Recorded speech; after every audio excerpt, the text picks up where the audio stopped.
War of the Worlds by H.G. Wells. Book 1, Chapter 17, The Thunder Child. Had the Martians aimed only at destruction, they might on Monday have annihilated the entire population of London as it spread itself slowly through the home counties. Not only along the road through Barnet, but also through Edgware and Waltham Abbey, and along the roads eastward to Southend and Shoebury-Ness, and south of the Thames to Deal and Broadstairs, poured the same frantic rout. If one could have hung that June morning in a balloon in the blazing blue above London, every northward and eastward road running out of the tangled maze of streets would have seemed stippled black with the streaming fugitives. Each dot a human agony of terror and physical distress. I have set forth at length in the last chapter my brother's account of the road through Chipping Barnet, in order that my readers may realise how that swarming of black dots appeared to one of those concerned. Never before in the history of the world had such a mass of human beings moved and suffered together. The legendary hosts of Goths and Huns, the hugest armies Asia has ever seen, would have been but a drop in that current. And this was no disciplined march. It was a stampede gigantic and terrible, without order and without a goal. 6 million people, unarmed and unprovisioned, driving headlong. It was the beginning of the rout of civilization, of the massacre of mankind. Directly below him the balloonist would have seen the network of streets, far and wide, houses, churches, squares, crescents, gardens, already derelict, spread out like a huge map, and in the southward blotted. Over Ealing, Richmond, Wimbledon, it would have seemed as if some monstrous pen had flung ink upon the chart. Steadily, incessantly, each black splash grew and spread, shooting out ramifications this way and that, now banking itself against rising ground, now pouring swiftly over a crest into a new-found valley, exactly as a gout of ink would spread itself upon blotting paper. And beyond, over the blue hills that rise southward of the river, the glittering Martians went to and fro, calmly and methodically spreading their poison cloud over this patch of country and then over that, laying it again with their steam jets when it had served its purpose, and taking possession of the conquered country. They do not seem to have aimed at extermination so much as at complete demoralization and the destruction of any opposition. They exploded any stores of powder they came upon, cut every telegraph, and wrecked the railways here and there. They were hamstringing mankind. They seemed in no hurry to extend the field of their operation, and did not come beyond the central part of London all that day. It is possible that a very considerable number of people in London stuck to their houses through Monday morning. Certain it is that many died at home, suffocated by the black smoke. Until about midday the Pool of London was an astonishing scene. Steamboats and shipping of all sorts lay there, tempted by the enormous sums of money offered by fugitives, and it is said that many who swam out to these vessels were thrust off with boat-hooks and drowned. About 1 o'clock in the afternoon, the thinning remnant of the cloud of black vapour appeared between the arches of Blackfriars Bridge. At that the Pool became a scene of mad confusion, fighting and collision, and for some time a multitude of boats and barges jammed in the northern arch of the Tower Bridge, and the sailors and lightermen had to fight savagely against the people who swarmed upon them from the river-front. People were actually clambering down the piers of the bridge from above.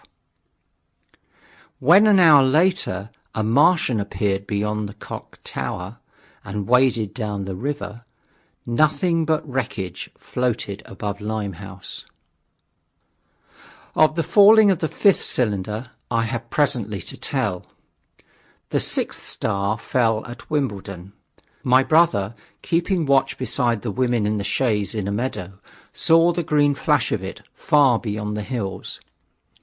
On Tuesday the little party, still set upon getting across the sea, made its way through the swarming country towards Colchester. The news that the Martians were now in possession of the whole of London was confirmed. They had been seen at Highgate, and even, it was said, at Neasden. But they did not come into my brother's view until the morrow.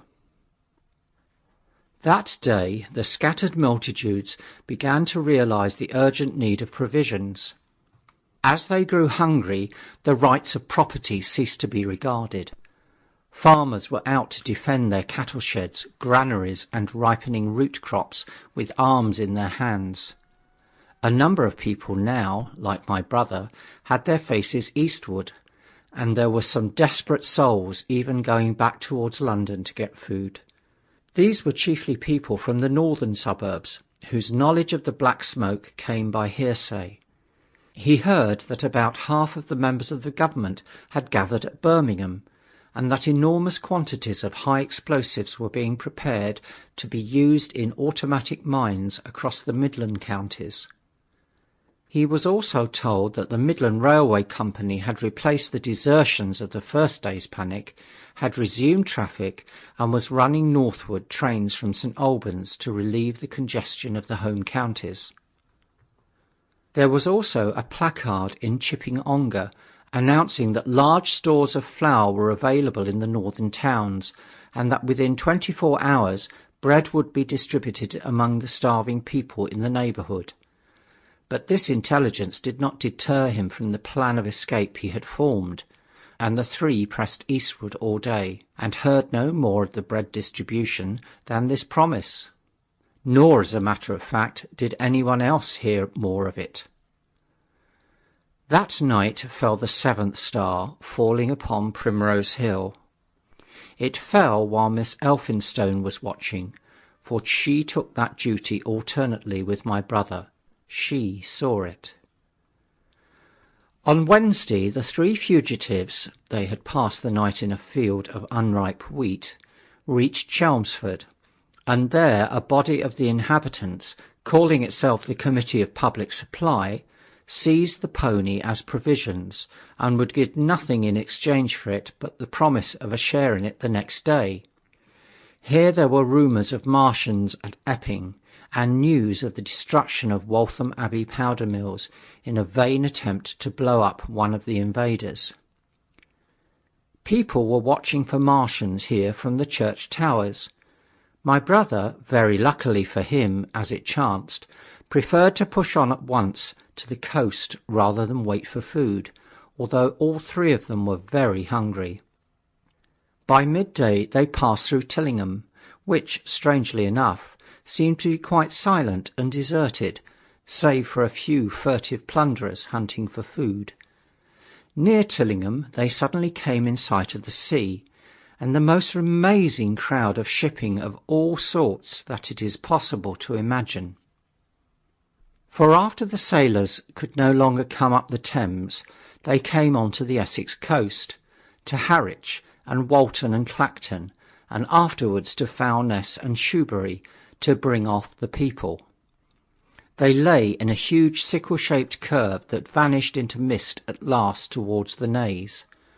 Close inshore was a multitude of fishing smacks, English, Scotch, French, Dutch, and Swedish, steam launches from the Thames, yachts, electric boats, and beyond were ships of large burden, a multitude of filthy colliers, trim merchantmen, cattle ships, passenger boats, petroleum tanks, ocean tramps, an old white transport even, neat white and grey liners from Southampton and Hamburg, and along the blue coast, across the black water, my brother could make out dimly a dense swarm of boats chaffering with the people on the beach, a swarm which also extended up the Blackwater almost to Malden. About a couple of miles out lay an ironclad, very low in the water, almost to my brother's perception like a waterlogged ship. This was the ram Thunderchild. It was the only warship in sight, but far away to the right over the smooth surface of the sea, for that day there was a dead calm, lay a serpent of black smoke to mark the next ironclads of the Channel Fleet, which hovered in an extended line, steam up and ready for action, across the Thames estuary during the course of the Martian conquest, vigilant and yet powerless to prevent it. At the first sight of the sea, Miss Elphinstone, in spite of the assurances of her sister-in-law, gave way to panic. She had never been out of England before. She would rather die than trust herself friendless in a foreign country, and so forth. She seemed, poor woman, to imagine that the French and the Martians might prove very similar. She had been growing increasingly hysterical, fearful and depressed during the 2 days' journeyings. Her great idea was to return to Stanmore. Things had always been well and safe at Stanmore. They would find George at Stanmore. It was with the greatest difficulty they could get her down to the beach, where presently my brother succeeded in attracting the attention of some men on a paddle steamer from the Thames. They sent a boat and drove a bargain for £36 for the 3. The steamer was going, these men said, to Ostend. It was about 2 o'clock when my brother, having paid their fares at the gangway, found himself safely aboard the steamboat with his charges. There was food aboard, albeit at exorbitant prices, and the 3 of them contrived to eat a meal on one of the seats forward. There were already a couple of score of passengers aboard, some of whom had expended their last money in securing a passage, but the captain lay off the Blackwater until 5 in the afternoon, picking up passengers until the seated decks were even dangerously crowded. He would probably have remained longer had it not been for the sound of guns that began about an hour in the south. As if in answer, the ironclad Seaward fired a small gun and hoisted a string of flags. A jet of smoke sprang out of her funnels. Some of the passengers were of the opinion that this firing came from Shoebury-Ness, until it was noticed that it was growing louder. At the same time, far away in the southeast, the masts and upperworks of 3 ironclads rose one after the other out of the sea, beneath clouds of black smoke. But my brother's attention speedily reverted to the distant firing in the south. He fancied he saw a column of smoke rising out of the distant grey haze. The little steamer was already flapping her way eastward of the big crescent of shipping, and the low Essex coast was growing blue and hazy, when a Martian appeared, small and faint in the remote distance, advancing along the muddy coast from the direction of Foulness. At that the captain on the bridge swore at the top of his voice with fear and anger at his own delay, and the paddle seemed infected with his terror. Every soul aboard stood at the bulwarks or on the seats of the steamer and stared at that distant shape, higher than the trees or church towers inland, and advancing with a leisurely parody of a human stride.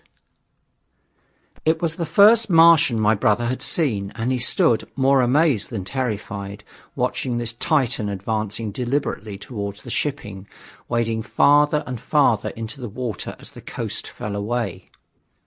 Then, far away beyond the crouch, came another, striding over some stunted trees, and then yet another still farther off, wading deeply through a shiny mudflat that seemed to hang halfway up between sea and sky. They were all stalking seaward, as if to intercept the escape of the multitudinous vessels that were crowded between Foulness and the Naze. In spite of the throbbing exertions of the engines of the little paddle boat and the pouring foam that her wheels flung behind her, she receded with terrifying slowness from this ominous advance. Glancing northwestward, my brother saw the large crescent of shipping already writhing with the approaching terror, one ship passing behind another, another coming round from broadside to end on, steamships whistling and giving off volumes of steam, sails being let out, launches rushing hither and thither. He was so fascinated by this and by the creeping danger away to the left that he had no eye for anything seaward. And then a swift movement of the steamboat (she had suddenly come round to avoid being run down) flung him headlong from the seat upon which he was standing. There was a shouting all about him, a trampling of feet, and a cheer that seemed to be answered faintly. The steamboat lurched and rolled him over upon his hands.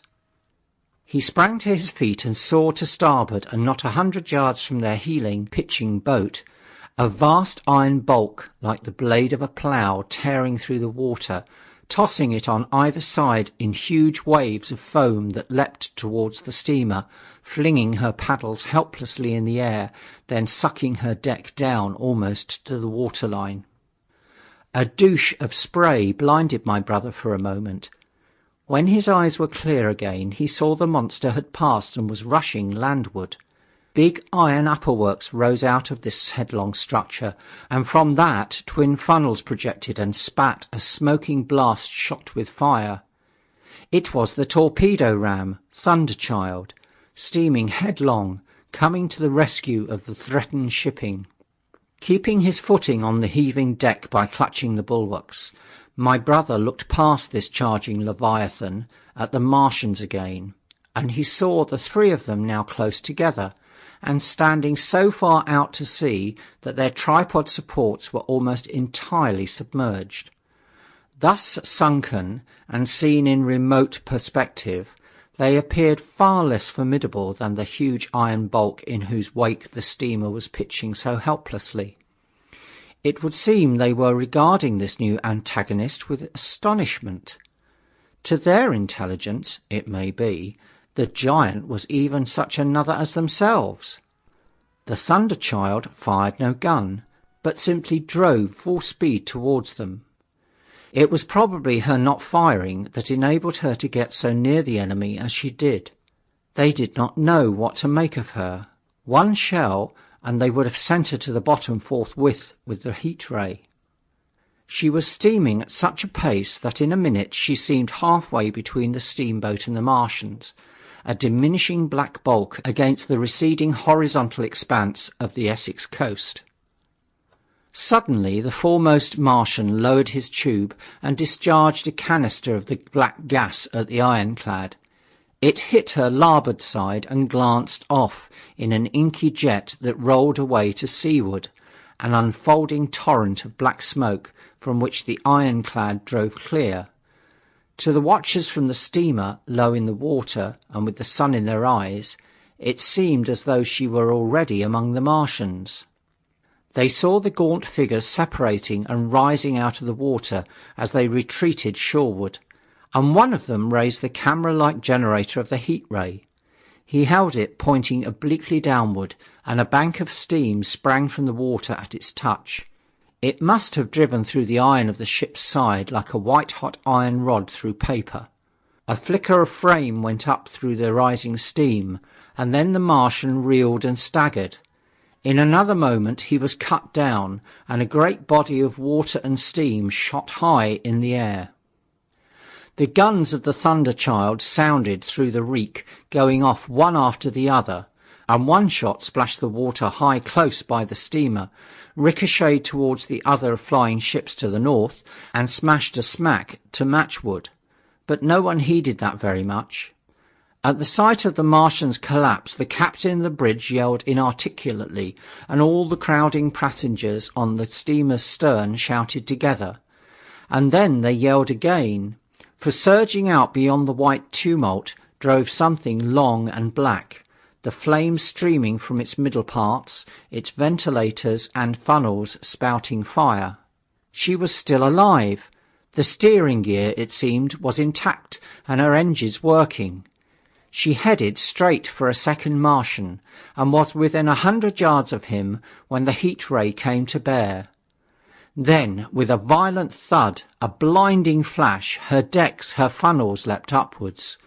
The Martian staggered with the violence of her explosion, and in another moment the flaming wreckage, still driving forward with the impetus of its pace, had struck him and crumpled him like a thing of cardboard. My brother shouted involuntarily. A boiling tumult of steam hid everything again. "Two!" shouted the captain. Everyone was shouting. The whole steamer from end to end rang with frantic cheering that was taken up first by one and then by all in the crowding multitude of ships and boats that was driving out to sea. The steam hung upon the water for many minutes, hiding the third Martian and the coast altogether. And all this time the boat was paddling steadily out to sea and away from the fight. And when at last the confusion cleared, the drifting bank of black vapour intervened, and nothing of the Thunder Child could be made out, nor could the third Martian be seen. But the ironclads to seaward were now quite close and standing in towards shore past the steamboat. The little vessel continued to beat its way seaward, and the ironclads receded slowly towards the coast, which was hidden still by a marbled bank of vapour, part steam, part black gas, eddying and combining in the strangest way. The fleet of refugees was scattering to the northeast. Several smacks were sailing between the ironclads and the steamboat. After a time, and before they reached the sinking cloud bank, the warships turned northward, and then abruptly went about and passed into the thickening haze of evening southward. The coast grew faint, and at last indistinguishable amid the low banks of cloud that were gathering about the sinking sun. Then suddenly, out of the golden haze of the sunset, came the vibration of guns, and a form of black shadows moving. Everyone struggled to the rail of the steamer and peered into the blinding furnace of the west, but nothing was to be distinguished clearly. A mass of smoke rose slanting and barred the face of the sun. The steamboat throbbed on its way through an interminable suspense. The sun sank into grey clouds, and the sky flushed and darkened. The evening star trembled into sight. It was a deep twilight when the captain cried out and pointed. My brother strained his eyes. Something rushed up into the sky out of the greyness, rushed slantingly upwards and very swiftly into the luminous clearness above the clouds in the western sky. Something flat and broad and very large that swept round in a vast curve, grew smaller, sank slowly and vanished again into the grey mystery of the night. And as it flew, it rained down darkness upon the land. End of chapter 17.